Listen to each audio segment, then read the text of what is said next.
কবে যাব সোনার মদিনা জিয়ারাতে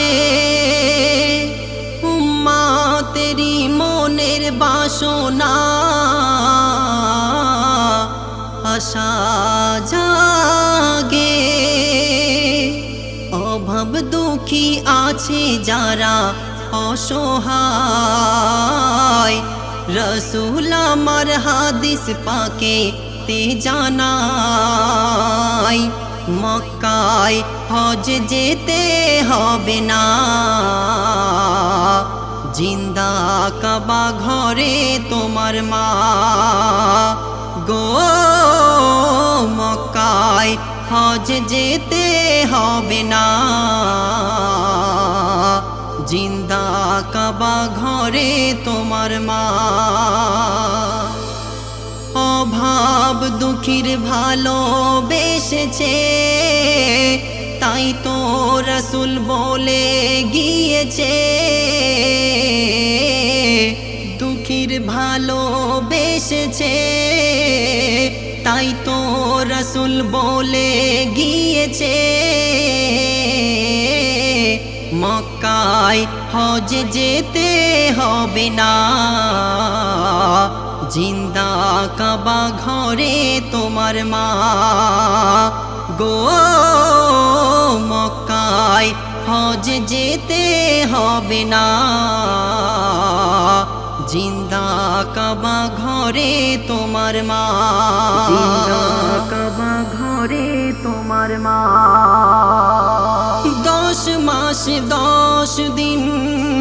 গর্ভেতে ধরে কষ্ট সয়ে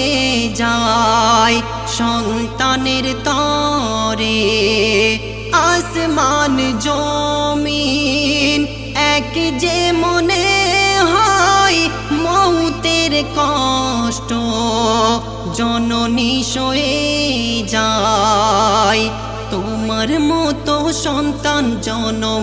দিতে হয় কত মাঝে নিজেরই জীবন হারায় তোমার মতো সন্তান জনম দিতে হয় কত মাঝে নিজেরই জীবন হারায় মক্কায় হজ যেতে হবে না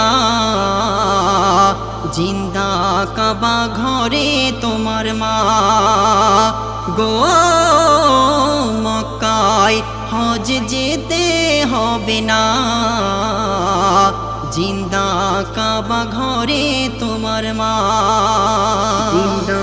কাবা ঘরে তোমার মা মায়ের শরীরের হাজার ফোঁটা রক্ত একদিন ছিল খোকা আহারের দুগ্ধ কত নোংরা ফেলেছিলাম জননীর কোলে সন্তানের হাসি মুখে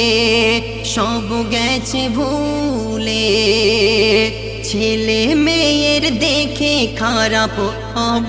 অবস্থায় আঘাত লাগে জনম দুঃখের কলিজায় ছেলে মেয়ের দেখে খারাপ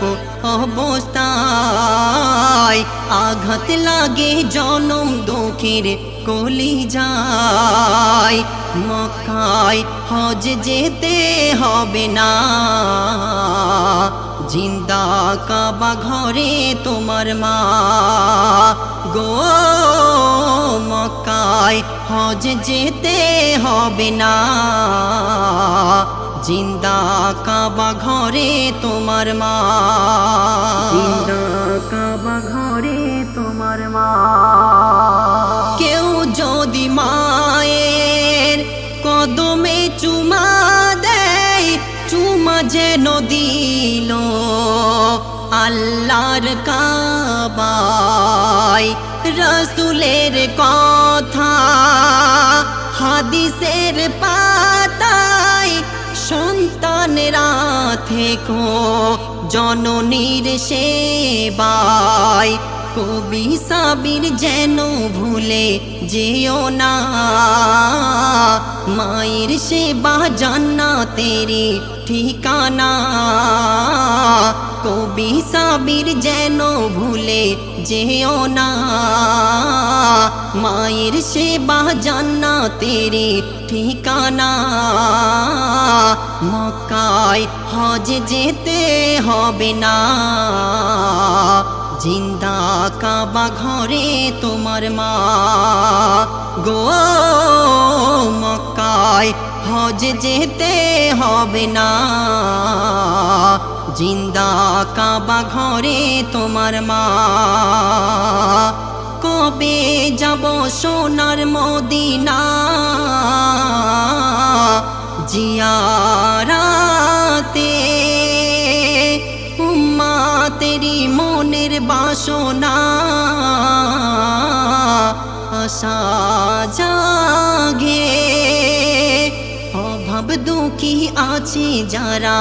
অসহায়, রসুল আমার হাদিস পাকে তে জানায়। মক্কায় হজ যেতে হবে না, জিন্দা কাবা ঘরে তোমার মা গো। মক্কায় হজ যেতে হবে না, জিন্দা কাবা